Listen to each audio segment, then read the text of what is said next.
Après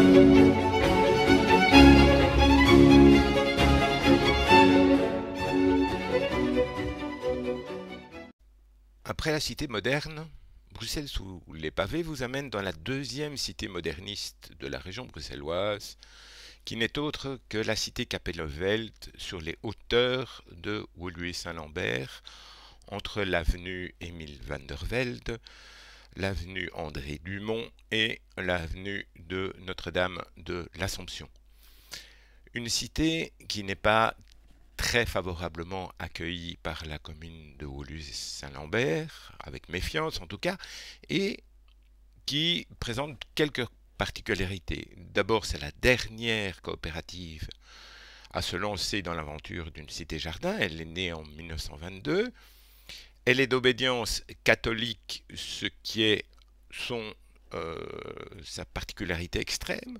Ce sont les pères assomptionnistes qui sont invités à créer des écoles et une église, ce qui n'est le cas d'aucune cité-jardin, qui sont plutôt d'obédience socialiste.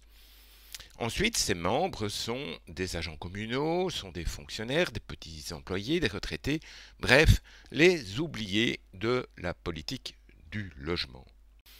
Ils achètent les terrains autour des 3 axes qui sont planifiés par la commune, mais voilà, comme on peut s'y attendre, la commune, dans la personnalité d'Edmond Lambert, qui est son bourgmestre, n'accueille pas de manière extrêmement favorable cette nouvelle cité.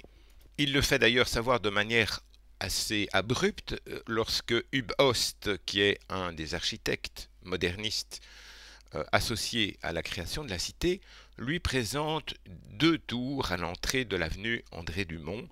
Alors, des tours à l'époque, ce sont des bâtiments à appartements de 5 étages, pas de quoi fouetter un chat, mais voilà, Edmond Lambert est attaché au caractère rural de sa commune, il ne veut en aucun cas entendre parler de tours, il veut des villas avec des jardins de 5 arts autour. Alors les architectes sont au nombre de 5 et ils se partagent le territoire de la cité Kapelleveld par quartier.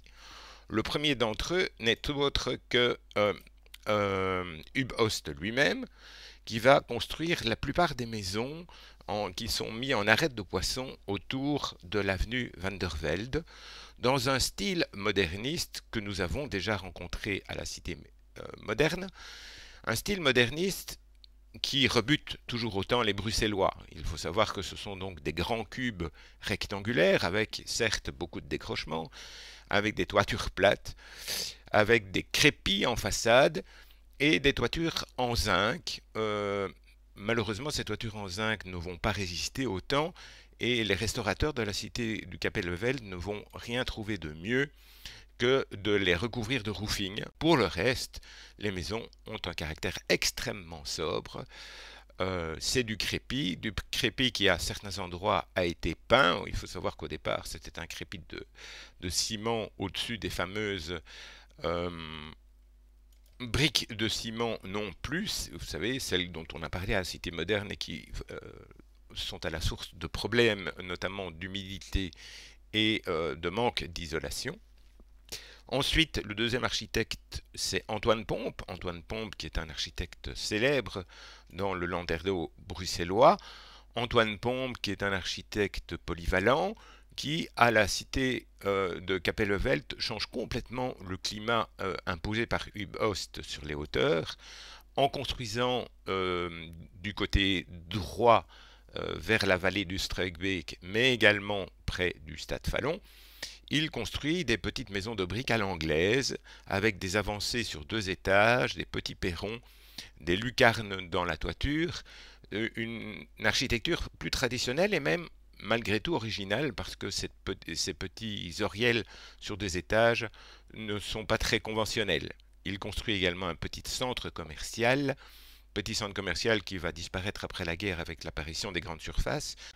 Il entoure ces maisons qui restent dans la même structure et il les badigeonne de crépi à l'avenue Georges Mécart. C'est toujours Antoine Pompe dont il s'agit.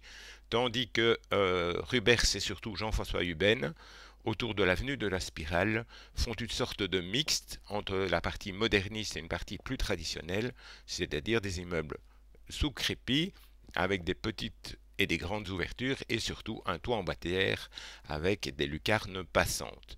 Ainsi est assurée une certaine variété dans l'architecture de la cité telle qu'on peut la contempler en parcourant les routes de Capelleveld.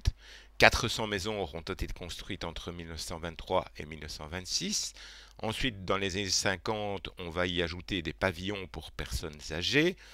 Et surtout, une nouvelle église de l'Assomption,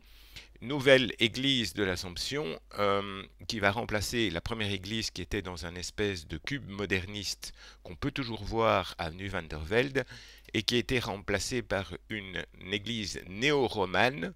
Alors c'est assez bizarre parce qu'en réalité sa structure est en béton, qu'elle permet donc de s'affranchir d'un certain nombre de contraintes en matière de stabilité et que pourtant l'architecte va choisir une structure très traditionnelle inspirée de l'art déco des années 30, église de l'Assomption que l'on peut voir à l'entrée du site du ciel en Woluwe, au bord de l'avenue Van der Velde. Tout ça mérite incontestablement le détour.